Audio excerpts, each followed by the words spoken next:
Bienvenue sur Spark Mindset Podcast, un espace pour nourrir votre corps, apaiser votre esprit et élever vos vibrations.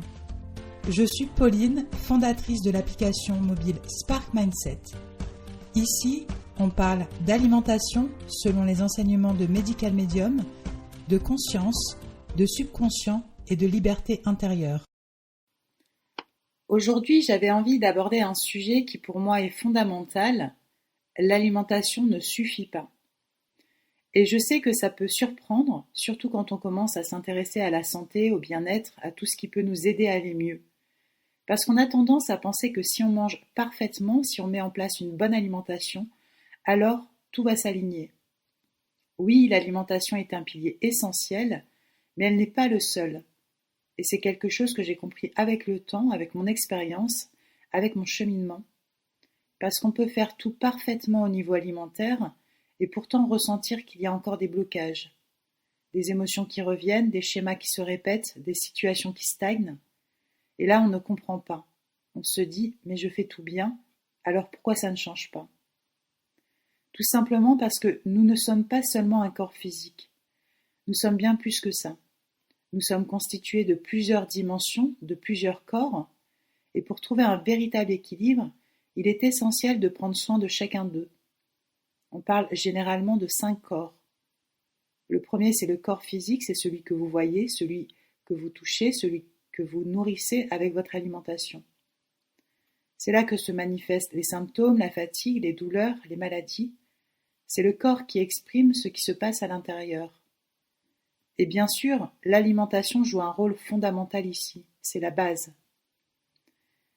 C'est ce qui permet de nourrir vos cellules, de soutenir vos organes, d'aider votre corps à se réparer, à se nettoyer, à fonctionner correctement.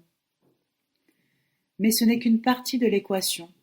Ensuite, il y a le corps émotionnel. C'est un corps qu'on sous-estime énormément.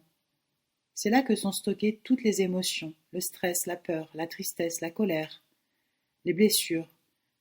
Toutes les expériences que vous vivez depuis votre enfance jusqu'à aujourd'hui laissent une empreinte. Même celles que vous pensez avoir oubliées. Et parfois ces émotions restent bloquées, elles ne sont pas libérées et elles continuent d'agir en arrière-plan. Le troisième, le corps mental. C'est le monde de vos pensées, de vos croyances, de vos schémas. C'est ce que vous répétez intérieurement, souvent sans même vous en rendre compte. Je ne suis pas capable, je n'y arriverai jamais. Ce n'est pas pour moi, je ne mérite pas. Toutes ces phrases, toutes ces programmations influencent directement votre vie. Elles conditionnent vos actions, vos décisions, vos résultats. Ensuite, il y a le corps spirituel ou l'âme. C'est votre essence. C'est ce que vous êtes profondément, votre intuition, votre guidance intérieure, votre connexion à quelque chose de plus grand. C'est ce qui vous permet de ressentir, de savoir, d'être aligné. Et enfin, il y a le corps énergétique. C'est celui qui relie tous les autres. C'est votre vibration, votre fréquence, votre énergie globale. C'est ce que vous dégagez, ce que vous ressentez, ce que vous captez. Et c'est souvent celui qu'on oublie complètement, alors qu'il influence absolument tout. De mon côté, j'ai toujours été très connectée à cet aspect-là. J'ai toujours été ouverte à tout ce qui est énergétique, spirituel, développement personnel. Je l'ai beaucoup utilisé pour mon bien-être, pour gérer mes émotions, pour traverser des périodes difficiles. Mais à l'époque, l'alimentation ne faisait pas partie de ma vie de façon aussi importante qu'aujourd'hui. Aujourd'hui, j'ai les deux. Et c'est là que j'ai compris quelque chose de très puissant. L'alimentation est essentielle, mais elle ne suffit pas. Parce que l'alimentation agit sur la matière, mais l'énergétique agit sur l'invisible. Aujourd'hui, je suis une formation en praticienne chamanique, et dans ces pratiques, on va travailler en profondeur sur les blessures émotionnelles, sur les blessures d'enfance, sur les traumatismes, sur les mémoires, sur le passé, mais aussi sur ce qu'on ne voit pas, ce qu'on porte inconsciemment, les schémas, les répétitions, les mémoires familiales, le karma. Et ça, c'est un point très important à comprendre. Surtout si vous découvrez cet univers, c'est qu'il existe des schémas qui se répètent dans les lignées. Et parfois ces schémas n'ont aucun sens par rapport à votre vie actuelle. Par exemple, des décès précoces dans une famille, des maladies qui reviennent génération après génération, des addictions, comme par exemple l'alcool, des femmes ou des hommes qui ne trouvent pas l'amour, des relations qui échouent systématiquement, des projets qui n'aboutissent jamais alors que toutes les bonnes actions sont mises en place, des blocages financiers alors qu'il n'y a pas de raison. Et vous faites tout ce qu'il faut, vous avancez, vous travaillez sur vous, vous faites attention, et pourtant ça bloque, et ça se répète. Et là on ne comprend pas, parce que ça ne vient pas forcément de vous, de vos actions actuelles. Ça peut venir de votre lignée, de ce qui a été transmis, de ce qui n'a pas été libéré. Il y a aussi des influences extérieures, un entourage toxique, des énergies négatives, des interférences. Et même si ce n'est pas un sujet dont on parle facilement, cela existe. Donc vous pouvez avoir une bonne alimentation, un bon état d'esprit, faire les bonnes choses, et malgré tout, ressentir qu'il y a quelque chose qui freine. C'est pour ça que comprendre ces dimensions est essentiel. Pas pour avoir peur, mais pour être conscient et pouvoir agir. Et il y a aussi un point très important. On ne se protège pas assez. On ne se nettoie pas assez énergétiquement. Et pourtant, c'est indispensable. Se nettoyer énergétiquement, c'est comme se laver physiquement. C'est une hygiène. Cela permet de se préserver, de se renforcer, d'éviter certaines interférences, de maintenir un équilibre. Et parfois, cela peut éviter des maladies, des accidents ou des situations difficiles. C'est pour ça qu'aujourd'hui je suis convaincue d'une chose, l'alimentation et l'énergétique sont indissociables.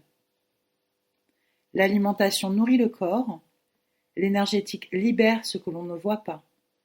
Et les deux ensemble permettent un véritable équilibre physique, mental, émotionnel et énergétique. Les enseignements de Medical Medium dont je parle souvent vont aussi dans ce sens. Ce n'est pas seulement de l'alimentation, c'est aussi une approche spirituelle. On parle de connexion à la nature, de méditation, de prière aux anges, de demander de l'aide aux anges. Et ça me parle énormément, parce que ça rejoint profondément les pratiques chamaniques. Cette idée de connexion, de nettoyage, de libération et d'accompagnement invisible. Et pour moi, tout cela est cohérent. Mais il y a un point extrêmement important. Il faut être très vigilant dans le choix des personnes à qui vous vous adressez, que ce soit en énergétique ou en alimentation. Parce que quand on touche à l'énergétique, on touche à quelque chose de sensible. Un mauvais praticien peut faire plus de mal que de bien. Il peut ajouter des charges, créer de la confusion, déséquilibrer votre énergie, et pire encore. Donc prenez le temps, ressentez, écoutez votre intuition, demandez à des personnes de confiance de vous recommander les bonnes personnes, et c'est pareil pour l'alimentation. Moi j'ai eu des retours de personnes où les enseignements Medical Medium sont déformés, modifiés, adaptés. Et ça peut vous éloigner de ce qui est juste pour vous. Votre santé est précieuse, votre énergie est précieuse. Vos choix doivent être faits en conscience. Les soins chamaniques permettent d'aller encore plus loin. Ils permettent de se nettoyer énergétiquement, de se libérer de charges, de blocages, de mémoire, de se protéger, d'être guidé. Ils peuvent aider dans des moments difficiles, quand on se sent perdu, quand on traverse une maladie, quand on ne comprend pas ce qui se passe. Ils permettent de travailler sur le corps énergétique, de comprendre des problématiques invisibles, d'alléger, de soulager, d'aider et parfois d'accompagner une guérison. C'est un travail invisible mais puissant. Et c'est là que tout prend son sens. L'alimentation agit sur la matière. L'énergétique agit sur l'invisible. Et ensemble, ils permettent une transformation profonde, une libération, un véritable mieux-être. Parce qu'au final, prendre soin de soi, ce n'est pas seulement nourrir son corps. C'est aussi prendre soin de son énergie, de son histoire, de ce que l'on porte en soi, Et tout commence par une décision, celle de prendre soin de vous dans toutes vos dimensions. Merci d'avoir écouté Spark Mindset Podcast. Et pour aller plus loin, retrouvez dans le descriptif du podcast tous les liens et ressources utiles. Si cet épisode vous a inspiré, abonnez-vous pour ne rien manquer des prochains. Prenez soin de vous et à très bientôt. Bye bye.